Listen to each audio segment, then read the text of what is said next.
नमस्कार, मैं हूं विनोद महिला। आप देख रहे हैं दा मुद्दा। हरियाणा महिला आयोग की चेयरपर्सन रेणु भाटिया ने एक स्टेटमेंट दी, उसके बाद कुछ विरोध भी शुरू हो गया। हालांकि उन्होंने कहा था कि जो ओयो होटलों में जो लड़कियां जाती हैं वहाँ हनुमान की आरती करने के लिए नहीं जाती। हमारे साथ कुरुक्षेत्र जिले के होटल एसोसिएशन के जिला उपाध्यक्ष सुखबीर चौधरी हैं। जी सुखबीर जी, जो रेणु भाटिया का जो बयान आया है, तो आप इसे किस तरह से देख रहे हैं? सबसे पहले तो मैं दा मुद्दा के सभी दर्शकों का धन्यवाद करता हूं और उनको एक अपील भी करता हूं कि दा मुद्दा को लाइक करें और सब्सक्राइब करें। जो रेणु भाटिया जी ने ये बयान दिया है कि वहाँ पर हनुमान की आरती नहीं होती, वो लेकिन एक लाइन है उसके अंदर कि भी वहाँ पर ऐसा नहीं होता या ये होता है, उनको पता होता है, नशीली दवाई या गोली के बाद में बता देते हैं वो। देखिए, मैं आपको बताना चाहता हूँ, होटल्स लाइन है जो वो आपके कंफर्ट के लिए है, ना कि कोई अपराध के लिए है वो। जैसे कि आप देखिए 2013 के अंदर से 13-14 के आसपास से डिजिटलाइजेशन बहुत ज़्यादा हो गया है। तो उसकी अब पहले भी कहीं जाते थे तो होटल्स के लिए हम यहाँ शिमला या किसी भी टूरिस्ट प्लेस पे जाते थे तो हमें वहाँ जाके रूम वगैरह देखने पड़ते थे और इस प्रकार के वहाँ बहुत महंगे भी रूम मिलते थे। अब क्या हो गया है कि पहले ही बुक कर देते हैं, हम सारा कुछ देख के बुक कर देते हैं। और कोई ओयो कोई एक कंपनी नहीं है। ओयो यदि आप इसके नीचे booking.com, मेक माई ट्रिप, स्टेप अंकल और काफ़ी इस प्रकार की 15-16 सीरीजें हैं। ये प्लेटफॉर्म है ऑनलाइन के, जहाँ से भी आप यदि आप booking.com से भी करते हो, आप बुकिंग करते हो कहीं की, तो वो भी आपकी ओयो पे ही शो होएगी। तो ये ओयो का एक वो बना रखा है, वो ऐसी चीज़ नहीं है। और दूसरा जो इन्होंने कहा है कि भाई बाद में ये कह देते हैं कि दुष्कर्म हो गया है। देखो, एक आपराधिक प्रवृत्ति का कोई आदमी है तो अपराध के यदि हम क्राइम के ऊपर बात करें तो बहुत लंबा टॉपिक हो जाएगा, लेकिन इस प्रकार से आपराधिक घटनाएं यदि कोई घटित करता है वो उसका अलग वो है।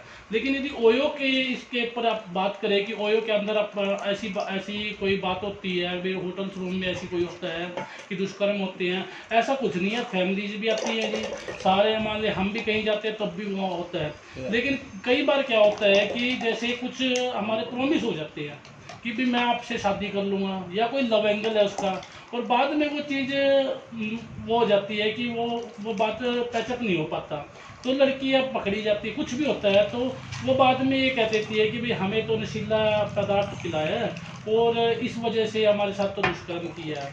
तो ये आप ओयो होटल की ना सोचते हुए ये भी आप देखिए एक बार, यदि हम घर के अंदर रह रहे हैं अपने, दहेज का कोई मुकदमा दर्ज कोई भी महिला कराती है तो उस दहेज के मुकदमे के अंदर भी वो अपने ननद ननदोइये और जितने भी अपने रिलेटिव है, देवर, अपने ससुर तक को भी इसके अंदर ले लेती है कि भाई इसने मेरे साथ छेड़खानी की है या इसने मेरे साथ गलत इशारे किए हैं। तो जब ये आपराधिक सोच आदमी के ऊपर हैवी हो जाती है तो ये इस प्रकार का हो जाता है कि भाई उसने नशीली दवाई खिला दिया, कुछ होता है, मामला कुछ और होता है लेकिन हो बन कुछ होता है। इसके अंदर होटल्स का कोई वो नहीं है भाई कि वहाँ पर हनुमान आरती होती है नहीं होती है, वो एक आम आदमी कंफर्टेबल के लिए बनाया गया। और दूसरा मैं आपके चैनल के माध्यम से एक बात बताना चाहता हूँ कि आर्टिकल्स कॉन्स्टिट्यूशन के अंदर आर्टिकल्स 19, 20, 21 के अंदर ये चीज़ बिल्कुल क्लियर है कि हम यदि कोई कपल आता है या कोई भी आता है 18 साल से ऊपर या 18 साल से नीचे भी, तो हम उसको रूम देने से मना नहीं कर सकते। तो वो स्वतंत्रता का अधिकार इनको है, तो उस नाते भी हम इनको मना नहीं कर सकते। यदि आपकी फैमिली आ गई, फैमिली के अंदर आपके 2 बच्चे भी हैं, वो छोटे हैं, क्या हम ये कहेंगे कि भी हम इन्हें रूम नहीं देंगे? ठीक है, कल को आपके साथ कोई भी बात हो जाती है और वो कोई ब्लेम लगा देते हैं कि भाई हमारे साथ तो वहाँ पर ऐसा हुआ, तो इस प्रकार नहीं है। जो ये बात कही गई ये समाज को देखना चाहिए कि इस प्रकार के जो अपराध बढ़ रहे हैं वो क्यों बढ़ रहे हैं, और जो लॉ के अंदर कुछ परिवर्तन करना चाहते हैं तो वो आप संसद के माध्यम से आप कर सकते हैं। आप ये है बताइए, जिस तरफ उन्होंने इशारा किया, जिस मामले को लेकर उन्होंने इशारा किया, क्या इन होटलों में वो काम नहीं होता? देखिए मैं आपको वही बताना चाहता हूँ, कॉन्स्टिट्यूशन अपने संविधान के अंदर आर्टिकल 19, 20, 21 के अंदर ये लिखा गया है। और जो अपने सहमति से प्राइवेट एक तो प्राइवेट प्लेस होता है, एक पब्लिक प्लेस होता है। प्राइवेट प्लेस के अंदर संविधान ने उनको एक वो दे रखी है, अनुमति दे रखी है कि आप अपने प्राइवेट स्थान पर आप अपनी बात कर सकते हो, या जो भी आपको करना वो कर सकते हो। बाद में यदि वो कोई अपराध की तरफ लेके जाना चाहे, वो एक अलग चीज़ है। उनका इशारा कुछ हद तक ठीक भी है कि भाई लेकिन वो बाद की बात है। भाई ये नहीं है कि भाई कोई, आप ये बताइए जो दुष्कर्म के केस होते हैं, क्या उसके अंदर कोई साथ में होता है? नहीं। कोई भी अपराध करने के लिए 1 या 2 बंदे चाहिए होते हैं, 3-4 बंदे संगठित अपराध होते हैं। लेकिन उसके अंदर जो FIR दर्ज होती है, उसके अंदर क्या होता है कि इसने मेरे को बहला फुसलो के ले गया और नशीली कोल्ड ड्रिंक में नशीली गोलियां खिला दी और ये ऐसे ऐसे हो गया। मैक्सिमम केसों के अंदर बाद में समझौते भी हो जाते हैं या उनके कुछ भी हो जाता है। तो ये होटल अलग चीज़ है और अपराध अलग चीज़ है। नहीं वो ठीक है, लेकिन हम देखते हैं कुरुक्षेत्र में बहुत सारे इतने होटल हैं जिनमें अनैतिक कार्य, और यह मैं कह सकता हूं कि बहुत सारे होटल इसलिए खोले गए हैं कि उनमें अनैतिक कार्य चलता रहे। देखिए ये काम जो आपने बताया ठीक है आपकी बात। कुछ आपराधिक संगठन के आदमी इसके अंदर ऐड हो जाते हैं होटल्स के अंदर, कुछ अच्छे भी है कुछ गलत भी है।